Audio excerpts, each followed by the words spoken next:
Greetings, adventurers, and well met. It is Tuesday evening.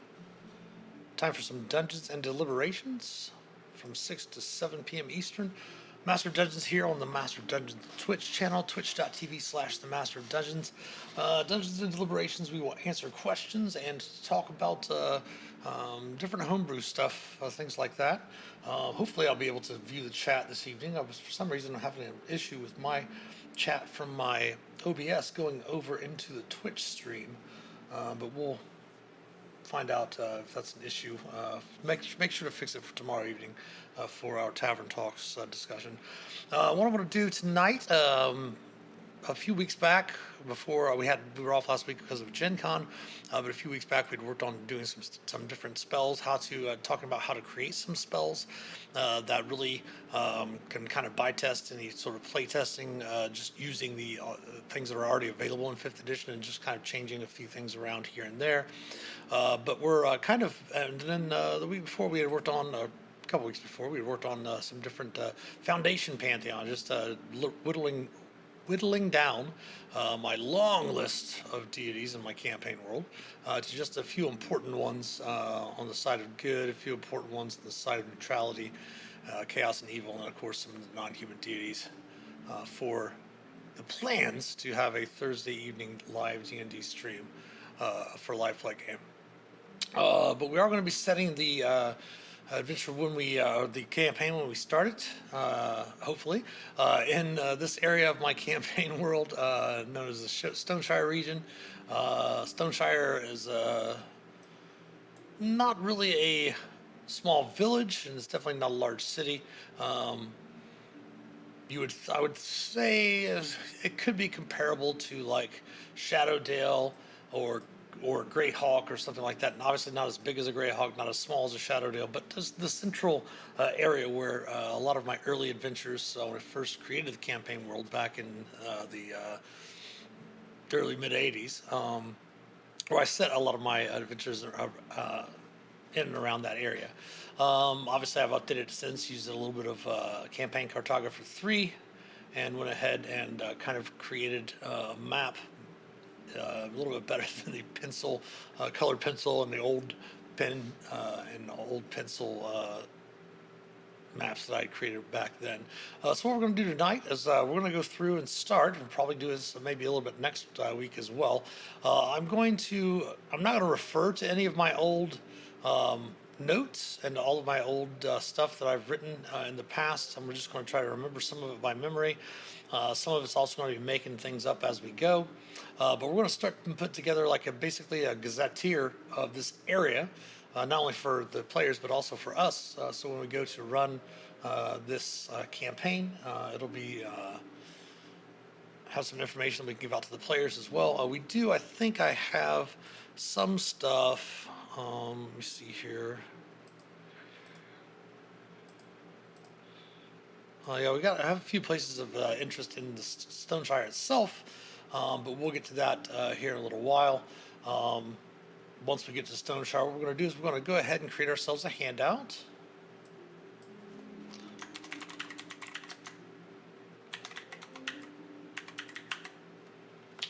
Two T's or one T, but we'll put two in there. Save it real quick, and what we're going to do is we're going to put some stuff in the players area, which is the players will see up here as the GM.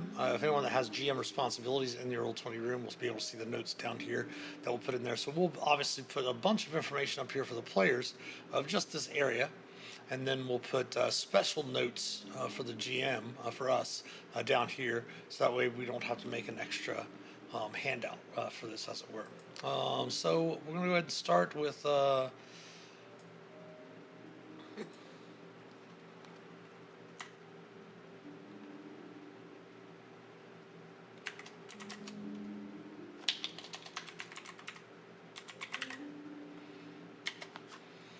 obviously we're just going to title it Stoneshire, or Stoneshire region. We're going to have brief history.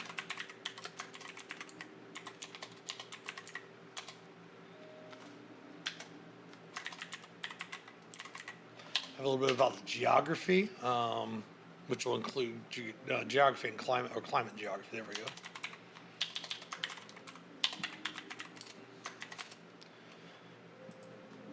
Let's put in here.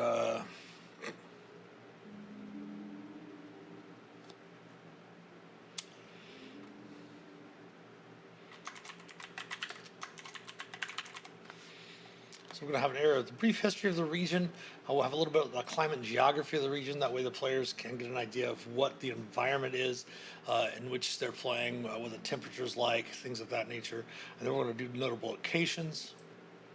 So let's go ahead and we'll go ahead and header these off for us.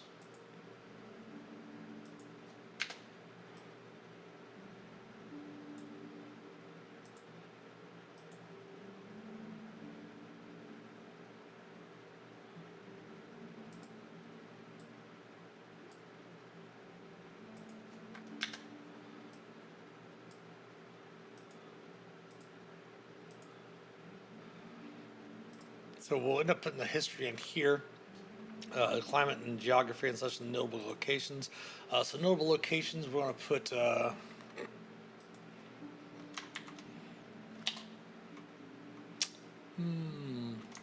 landmarks.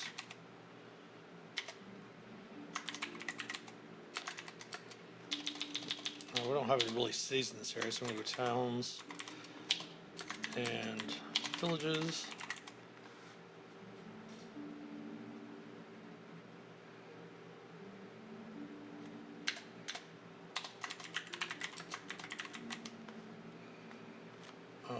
All right, I'm gonna have to a tech issue real quick. I'll be right back. Sorry, stick around. We'll be back as soon as we can.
All right, hopefully all this issues are taken care of. Sorry about that. Okay, so again, the special areas. So what we're going to do is we're going to go through and list all the different areas that we need. Let's go ahead to regional landmarks. There we go.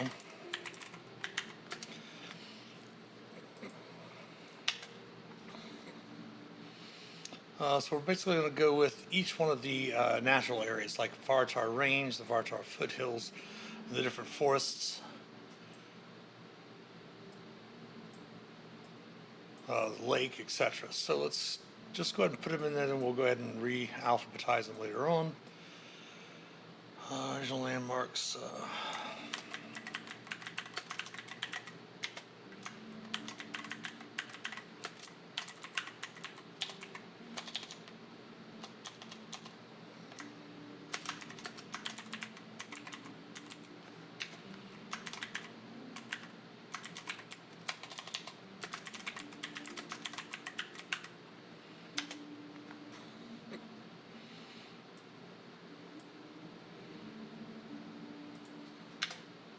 Special areas, no specific areas. There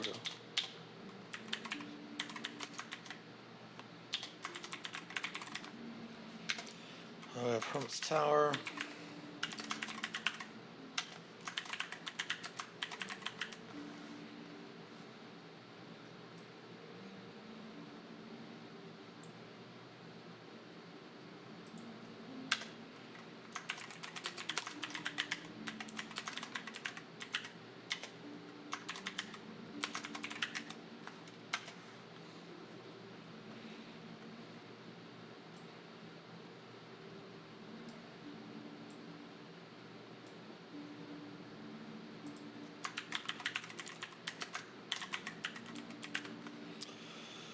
Wood Forest.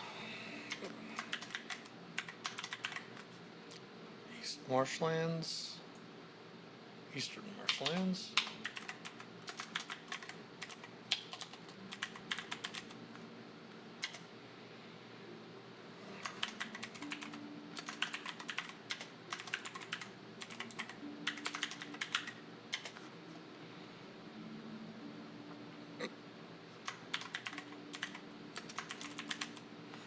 Marsh Woods.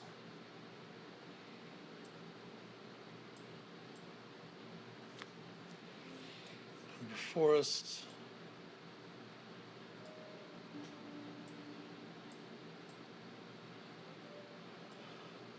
Okay, there's like we got the towns. Oops.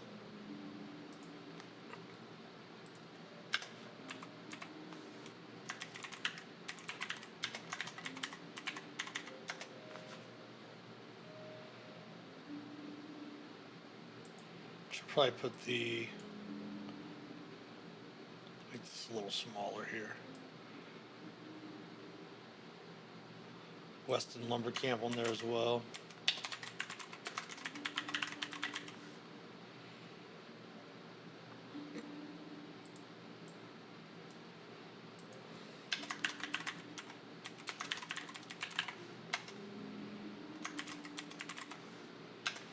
All right.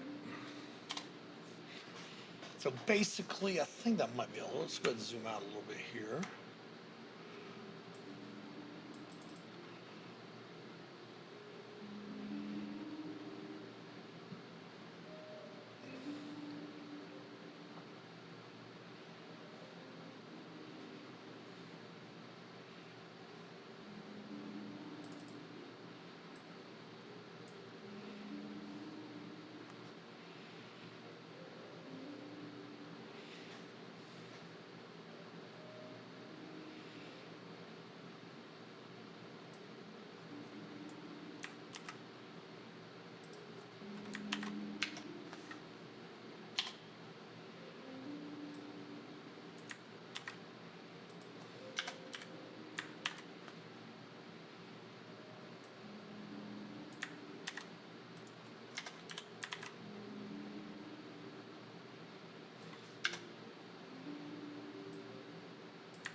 I do have Radrian's Isle, which I'm wondering if we should put that, or Reldrian's Isle, sorry.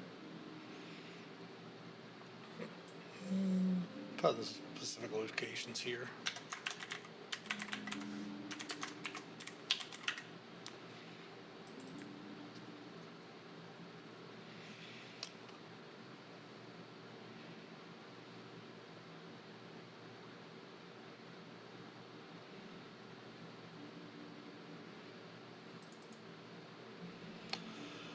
Let's note in the geography, we'll note the North Road Tradeway. So once we get to those areas there, we'll start to note those out.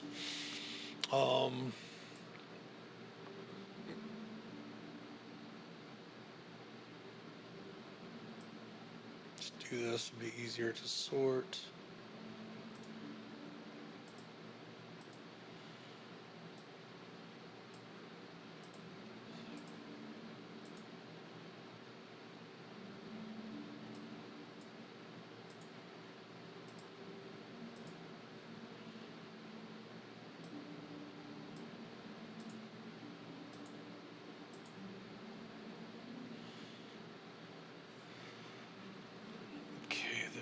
Regional landmarks are done there.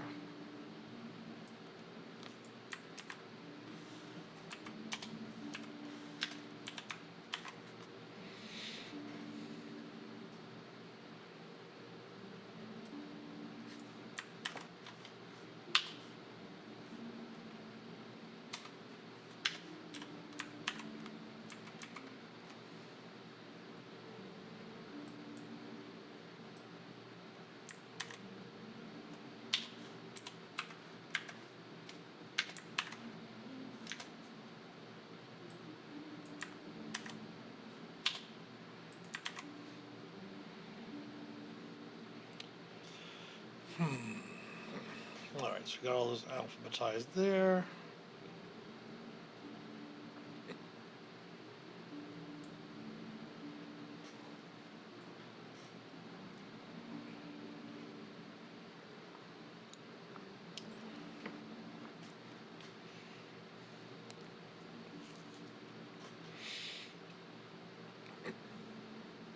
All right, so we'll save that for now.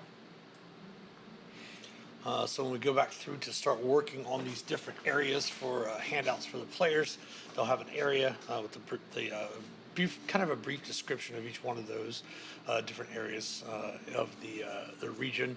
We already did have a places of Stoneshire, places of interest in Stoneshire. I'm going to edit this real quick, and these are all from some past campaigns. We're going to take those out.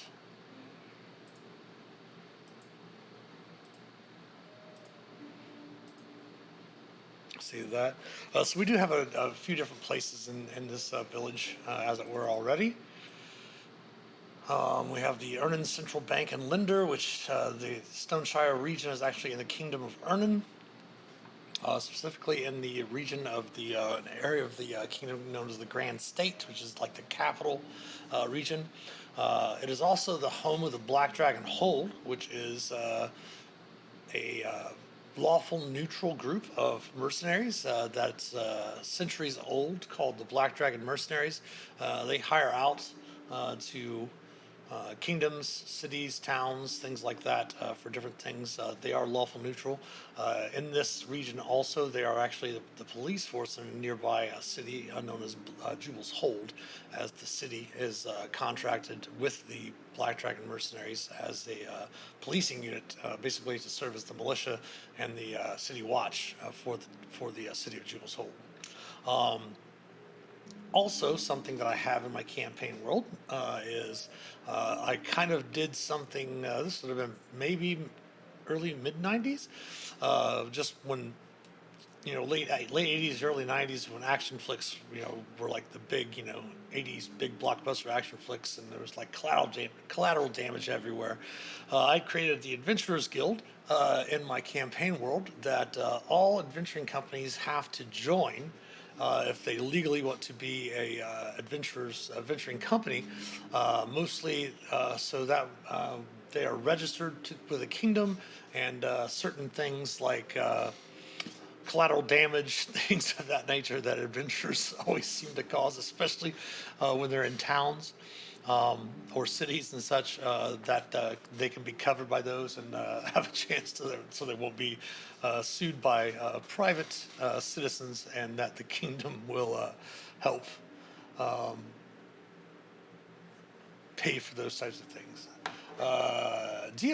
Yeah, we're this is for I'm sorry, for fifth edition. I have every time a new edition comes up, I usually update my campaign world. It's basically the different.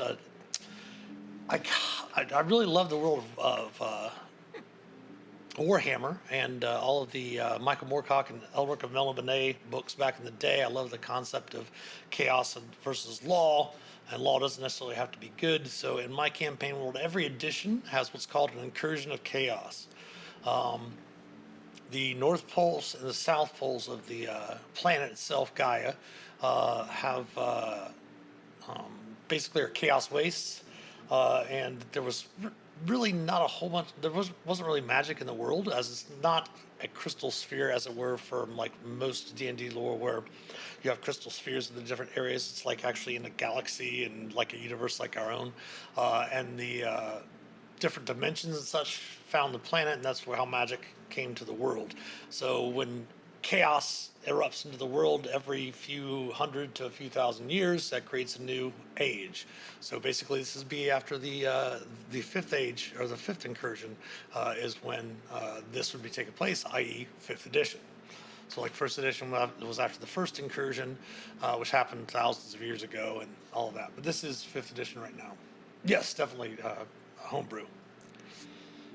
But it's not Warhammer. It's stylized off of Warhammer and high fantasy in certain areas. The world itself takes a lot from real world Middle Ages and real world history, and then like magic's more powerful the closer you get to the poles, and then as it gets towards the equator, it wanes. That's where you're gonna have a lot of swords and sandals, swords and sorcery type of stuff. Less, not as high, but more basic and gritty as it gets closer to the equator. So yeah, so you have to join the Adventurers Guild. So a lot of the larger towns are going to have a field office, basically, for the Adventurers Guild. You got your smith, your general store, your tanner. I think there was something in here I forgot to put in. Have the shrine.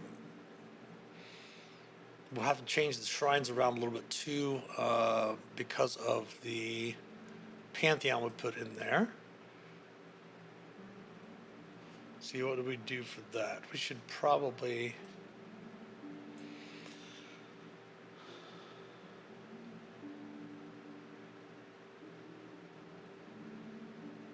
we could change that to...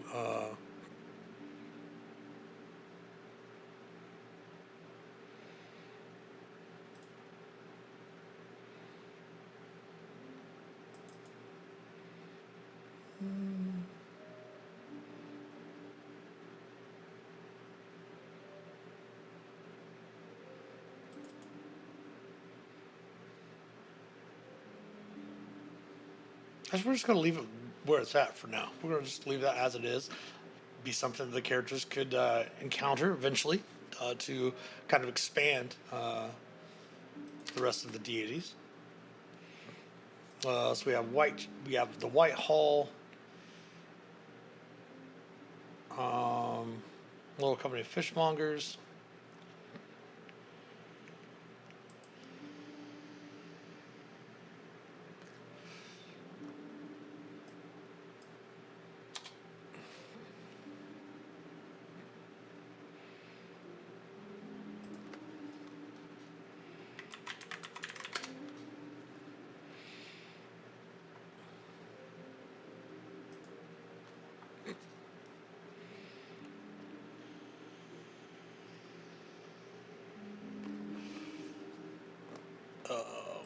That was from tabletop, if everyone remembers that. We're going to change this one over to the other one.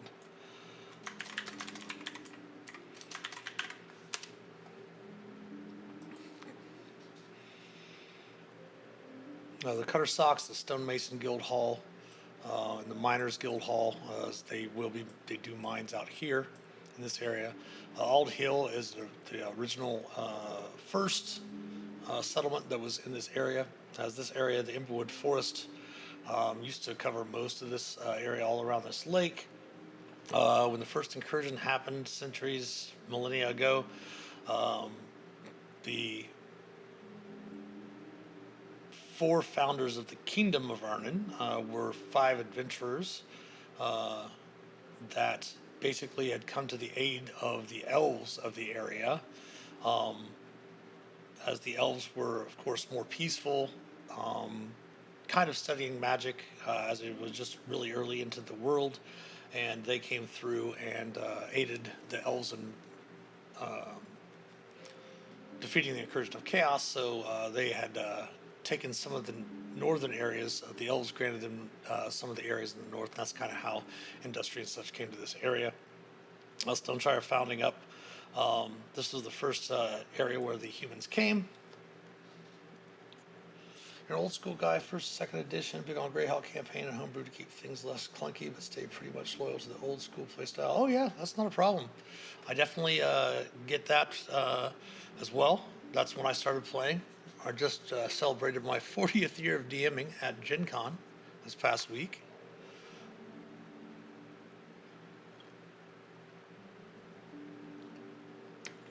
Greyhawk was probably one of the, well, I guess it ended up becoming called Mystara later, but when I got into AD&D, Greyhawk was pretty much it for the longest time. Oh yes, Lord Gumba. I love Lord Gumba. I think they're getting ready to do a stream here next weekend, I think. I think the 12th. Darling Creep Show, who I watch a lot as well. My friend Eric Mengi, we actually were on two panels last week at Gen Con discussing writing and collaborative writing and shared worlds. We discussed bringing the Forgotten Realms and Dragonlance settings to the Adventurers League oh, yeah, sweet. Oh, you were there. Okay, okay. Did we meet and chat a little bit afterwards? Is that perhaps where we talked?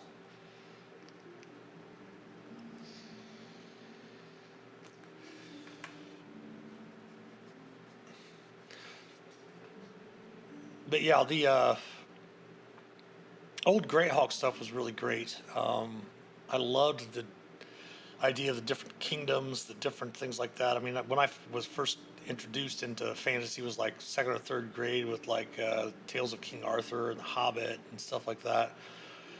Then got into more stuff as I got older. Of course, reading Dragon magazine, every monthly periodical you can get with having to do with D&D, Polyhedron, all of that. Because I don't have any of the old hard copies. Pretty much everything's on PDF nowadays, though.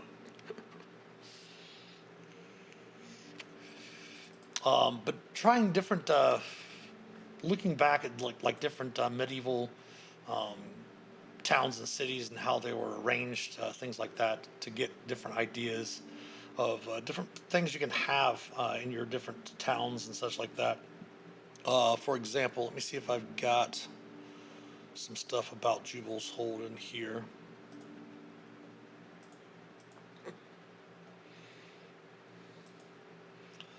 This was more of a city-based game.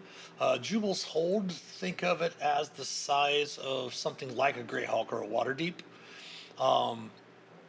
And it's more, the city itself is more chaotic neutral than lawful. Perhaps maybe even leaning towards, like, if you're thinking about, old school AD&D and such like that, more like maybe even neutral evil or neutral with evil tendencies. Is a thing we used to use as well. But the Black Dragon Mercenary Company keeps the peace, and they are lawful neutral. For example, what I did with this town, which we'll probably end up doing some more development on it as well. This is some of the update to 5th edition. But this was when I was talking about the different elves of the Valina Forests, evil tribes of the Greenskins, and marauding monsters of chaos. Of course, the same area, Jubal's Hold, is a area of Jubal's province, which is one of the five major areas of the Kingdom of Erna, the Grand State, which was the area taken over by Prime Dragonbright. There was Dern Brightbow, who took on the area known as Dern's County. Jubal Dragon Maul claimed the region known as Jubal's Province. And Jubal's Hold is the capital of that. Jubal obviously died long ago, but he had left no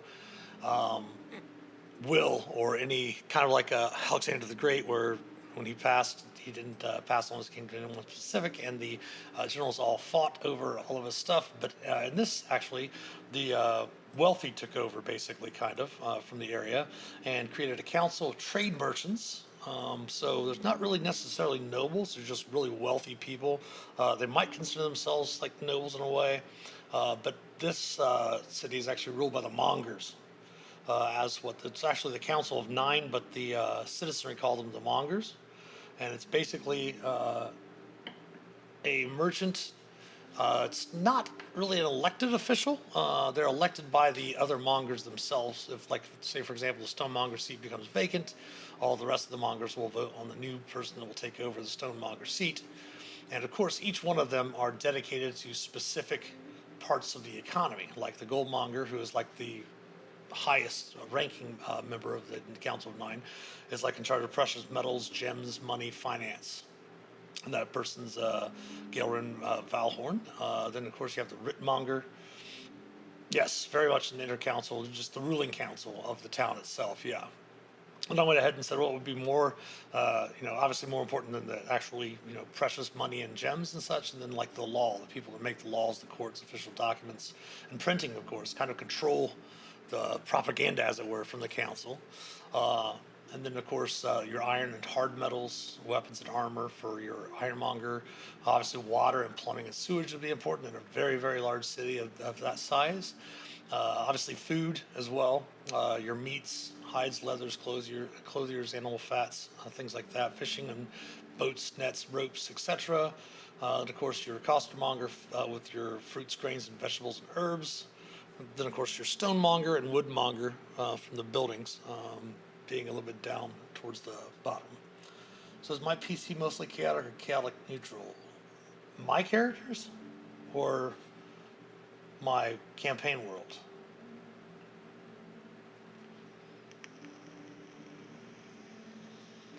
My group, I don't have a gaming group that I play in. I'm pretty much the forever dungeon master.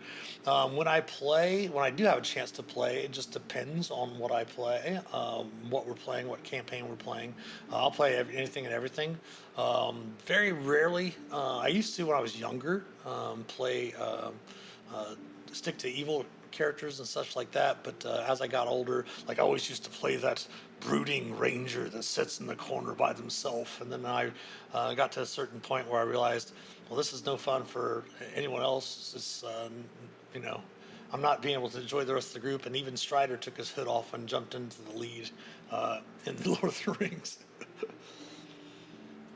No, well, it just depends on what the players want to do. Like I said, I DM for hundreds, 200-300 people a year, so I really don't have an actual game group that I have client groups that I work with a lot. Like tonight when I'm finished with the stream, I'll have a group that I'll be working with that are going through the Dragonlance hardcover right now.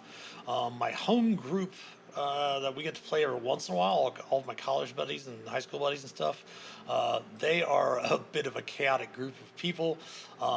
But as we've gotten older, it's gotten to the point where it's more fun for them to play the heroes than to play the bad guys. We've had a few games where we've definitely played like a thief campaign or a rogue campaign.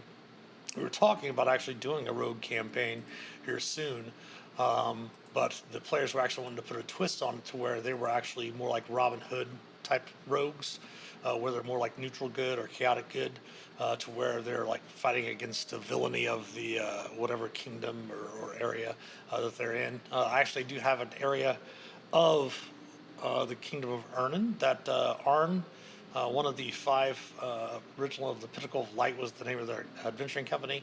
When he died, his very similar, well, as I mentioned earlier with Alexander, his kingdom kind of splintered into what are called the robber baronies. And so we were thinking about setting it in one of the robber baronies where all of the characters played roguish type characters. Like someone could play like the muscle, the fighter. Someone could play like the hedge wizard that helps them with magic and such like that. One of them could be like their Friar Tuck type of character that tends to their souls, as it were. And things like that, and of course your rogues and rangers and stuff. We're considering doing something like that if we have a chance to pick it up, but just with that group, we're just all, adulting and life happens, so we rarely have a chance to get together to play like that anymore.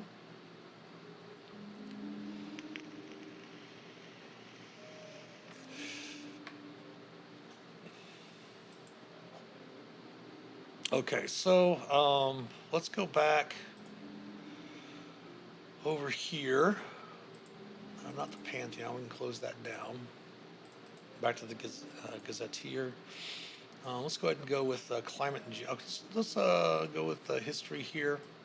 We'll start off with that.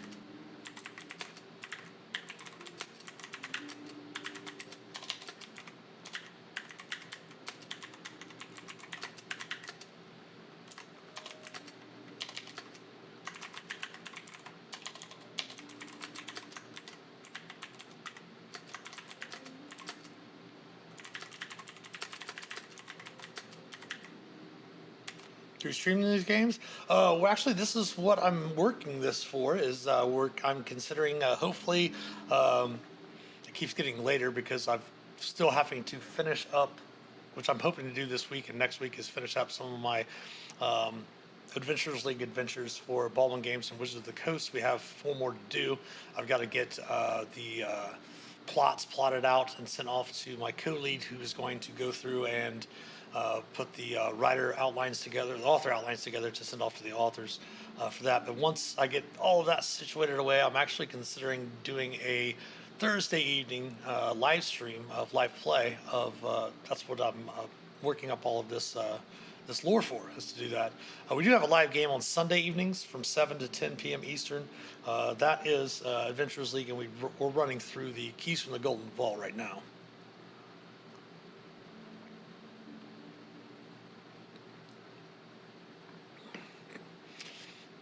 Yes, Dragonlance is a pretty fun campaign. One of the things that I noted about 5th edition, the reason why I really love 5th edition was because it reminded me of when I first opened the first Moldave box set back in '83, where before, I think it was Menser that did the 2 book sets. Like you had the player's guide and the DM's guide and the like red box set. I think this was either a blue or a magenta box set or something like that. But it was where all the rules were just in the one booklet, and the simpleness of that basic D&D and expert D&D back then, without, like, don't get me wrong, when 3rd edition and 3.5 came out, we loved it because it did have so many intricate rules. But the more and more I played it as a DM, the more and more it became a little bit more of a pain. When 4th Ed came out, I played a couple sessions, did not like it at all, so I went back to 3 and 3.5 when I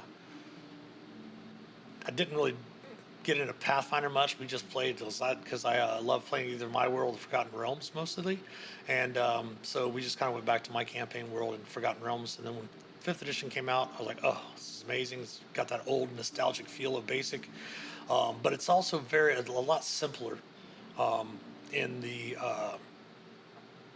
like lore and such like that. Like for example, Dragonlance with the Dragonlance hardcover and the Dragonlance such. Now I will say the difference between the Dragonlance hardcover and the Dragonlance AL content that Baldwin Games produces. John Christian, my friend that does he's the story lead. Him and Alan Patrick, the story lead for Dragonlance. They are big into lore, and I am as well.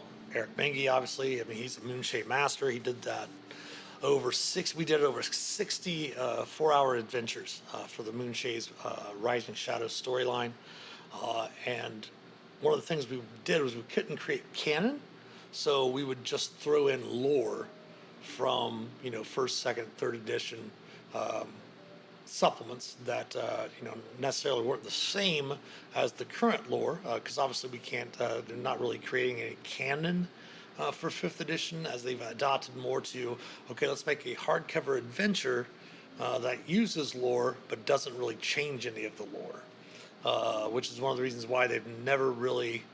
I mean, there are some dates situated throughout the fifth edition books. Most of the stuff is between 1489 and 1500 Dale Reckoning. But there's really no guidelines specifically. I know there's some, I'm pretty sure out there's some groups that have gone through and, like, tried to. I'm pretty sure you can find something online where when someone's gone through and methodically went and checked the times when this happened, when that happened, and probably come up with a rough guesstimate. But the cool thing about the hardcover and the AL stuff for Dragonlance is that the experienced players get more of a kick out of the lore than the actual fifth edition content for, as it's more related to attracting younger players or newer players that necessarily haven't played D&D. As you mentioned, old school, first edition, second edition folks like us. It's still fun to see the old lore from that perspective. But yeah, our the group I run with on Tuesdays, actually, only a few of them actually have a lot of knowledge of Dragonlance, which is fun for people to experience that for the first time and see get the information. It was really funny because we had to. They were talking about. I had to explain to the ones that knew about it. I had to say, okay, you're going to have to really, really stop yourselves from metagaming, because when this adventure is taking place, and when the adventures, like for the Adventurers League adventures, are taking place, it's a good number of months before the Dragons of Autumn Twilight book. So the characters, if they're playing a cleric, have to understand that people were going to fear that, because the discs of Mishkal haven't even been found yet or anything of that nature. Never got past 3.0. Dropping the omelet. Temple of Element Evil. Love it.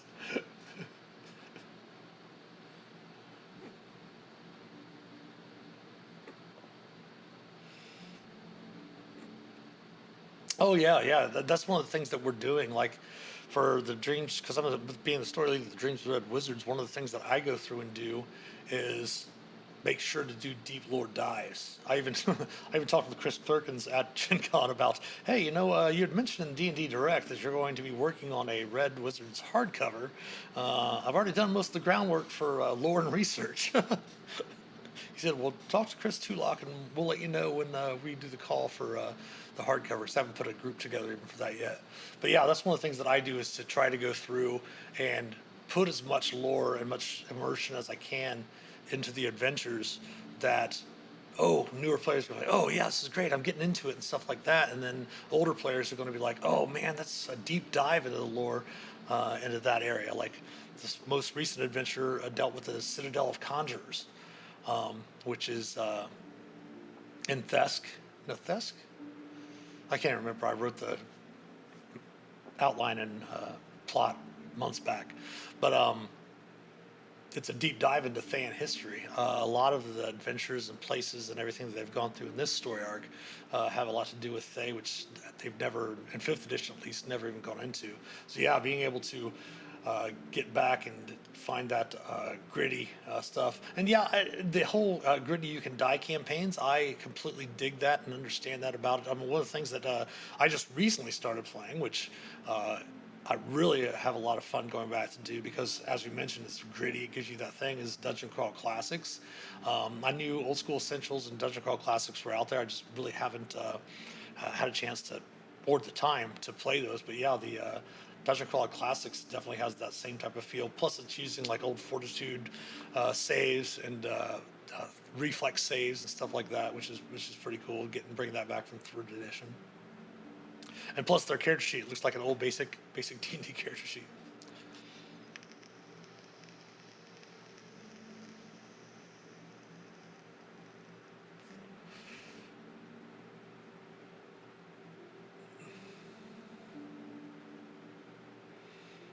Oh well, yeah, it's the biggest gripe is the fifth is that we don't play as the Avengers. We weren't heroes. We made heroes. I can see that. I definitely understand that vantage point for it. It's just for me, um, like when I'm doing a homebrew game, my DMing style is completely different than if I'm running a client game for clients that pay me to run games for them, to run campaigns and such, or run hardcover adventures, versus also running at like a local game store or even running at conventions. Because I run every month with Wizards of the Coast and Wizards of the Coast and Baldwin Games. We run virtual D&D weekend, which started during the pandemic, and we've kept that going on.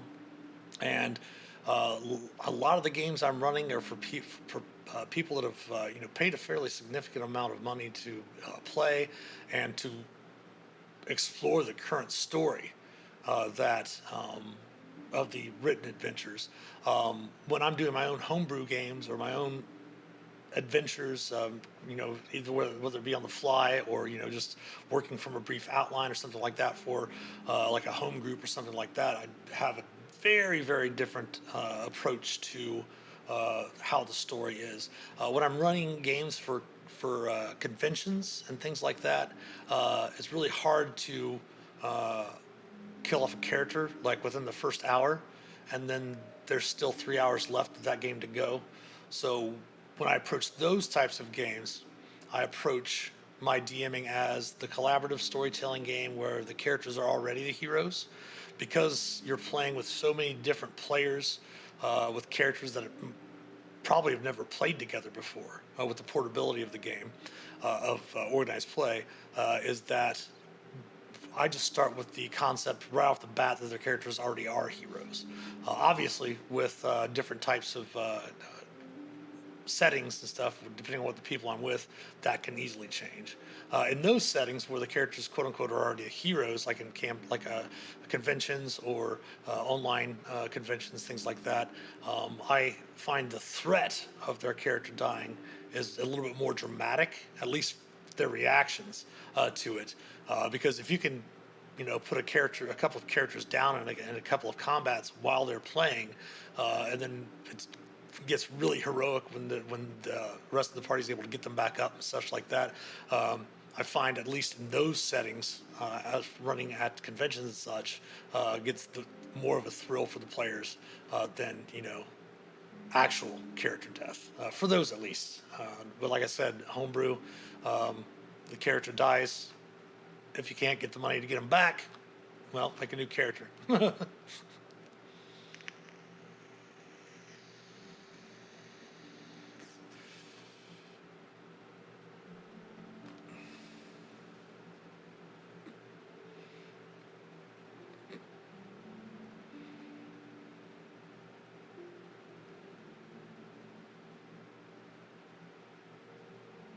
Oh yeah, for me it's gotten to the point. Like I always talk about, and I'm glad. Thanks for stopping in, by the way. This is actually what Dungeons and Deliberations is supposed to be, is answering questions about like that and everything. So definitely come back and bring some friends. But yeah, the I've DM'd every style throughout your. Most DMs will, as they get to a certain point, running now.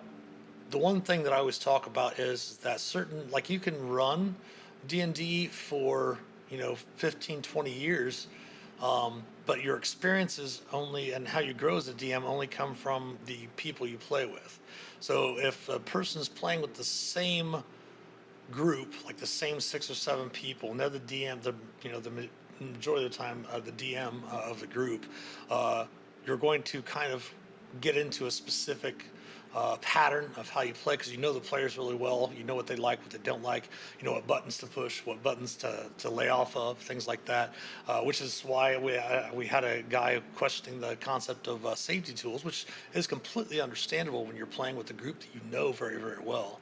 Um, but at the same time, like I always talk about the different stages of DMing where like some you start off and it's hey, it's the DM versus the players, let's all gang up on the DM or whatever, and then you get to the point where you have some of the DMs, well, I'm just here to enforce the rules and make sure that the rules are followed. And then you have the DM that wants to tell his story and his own story only, or her story only, their story only, and kind of railroads the group through the adventures and such like that. I mean, everybody goes through that, but I've finally landed, I mean, especially over the last 5 years or so, 6 years, 7 years, of being really about the story. When I do homebrew stuff, I definitely make the story all about the characters, um, and weave things in, obviously, from their backgrounds, their backward stories, and all of that. And then when it comes to organized play or convention play, I make sure that the characters immerse them as much as possible in the written story that's already there to make it feel more organic when they're playing it, so they don't necessarily feel as if they're being forced to play a certain way. Whereas, which is why I always tell players, they're like, well, what party do we have? What do we need? I always tell the players, play what you want. I will adjust that for your group. I'm not going to not let you finish the story because you don't have a rogue that has thieves tools that can't get past a certain door to get, in the middle of the adventure, because, that's just, in my mind, ridiculous to not allow the players to advance because they're missing a specific character class, or pound them so much with monsters and they don't have the proper amount of healing, so they don't have as much of a good time. I always make sure to make those types of adjustments for them as well.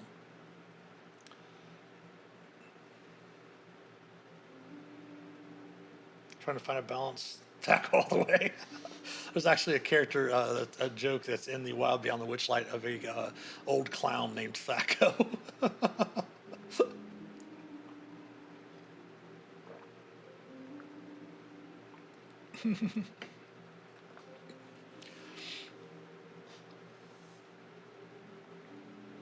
Cool. Yes, definitely bring them by. Fifth Ed, you can. I like Fifth Ed rules just because they are fairly, as I mentioned, nostalgic and brings it back to the idea of basic and expert D&D. But it does have can have the grittiness of like second, third edition stuff like that, but not as rules detailed. Still got your feats and stuff like that, which is great. And yes, it can be overpowering depending on how you play. Um, if the players like the grind, then go through and definitely only give them XP for the specific monsters that they defeat. If you want to give them different XP for like accomplishing certain goals in your adventures and stuff like that, you can assign, okay, this is they get like 100 XP if they find out this specific thing about the MacGuffin or whatever that might be in your adventure, and you can make it to where it's only 300 XP to get to second level, but you could even make it to where they're getting basically 50 XP a session between the monsters they kill and such like that, where you can still make it dramatic. I mean, a lot of people hate playing in Tier 1 and 5th edition because the characters are so squishy, but that's where you can add in, as you said, that whole concept of the threat of the characters dying, make it a thing again.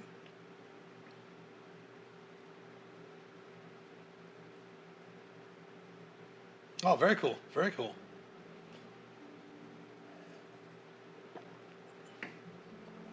Very cool. All right, I'm going to save this. It is the top of the hour, which means we're going to bring the stream to a close tonight. We're meeting up with my group on Monday evening, my collective that helps me with our brand content and all that stuff like that. We're going to be rearranging some stream times and such like that. Once I finish up with this Dragonlance campaign, we're probably going to switch the stream on Tuesday nights to about an hour later start, and then perhaps maybe 2 hours instead of one. We're thinking about extending our Wednesday evening Tavern Talks, which is tomorrow night from 7 p.m. to 8 p.m. Eastern Time. We're going to be talking about some more of the 1D&D playtest material from the Player's Handbook Playtest 6. We got about maybe halfway through there, if maybe a third through there. So we're going to talk about that a little bit more tomorrow night. And then, of course, we're going to discuss our streams when we might be able to consider starting the stream on Thursday evenings for the live D&D play. But we should be back this coming Sunday, August 13th, for Vidurant's Vault, Part 1 at 7 p.m. Eastern here on the Master of Dungeons Twitch channel. We should have our normal crew of 3 with our rogue, our wizard, and our ranger. So definitely come back to check that out if you have some time. So thanks to all of our supporters, of course, especially our patrons from Patreon. If you'd like to help support the channel, please consider becoming a patron or subbing here on Twitch, twitch.tv/The Master of Dungeons. The link to our Patreon page, as well as all of our social media accounts and such, can be found in the About Us section below here on Twitch. If you would subscribe to us on YouTube, give us some comments, some shares, some likes of those videos. Follow us on Facebook and Twitter, Instagram. Give us likes, retweets, all of that good stuff. Every sub, like, and share helps us immensely. If you'd like, you can also join the Master of Dungeons Community Discord server. The link is also below in the About Us section. Just click on the Discord panel. That will give you an invite that you can use for yourself, for your friends, family, anyone who wants to invite. Jump in there and help us shape a accepting, caring, and inclusive community. We also have our merch store open as well. We have some shirts, hoodies, glassware, hats, things like that. You can help support us by picking up some of that merch as well. So again, we'll be back tomorrow night from 7 to 8 p.m. To talk about some 1D&D playtest material. Also, again, as I do all the time, for every stream, we will answer questions that people might have about dungeon mastering and all of that. Until then, thanks for watching, and as always, happy adventuring.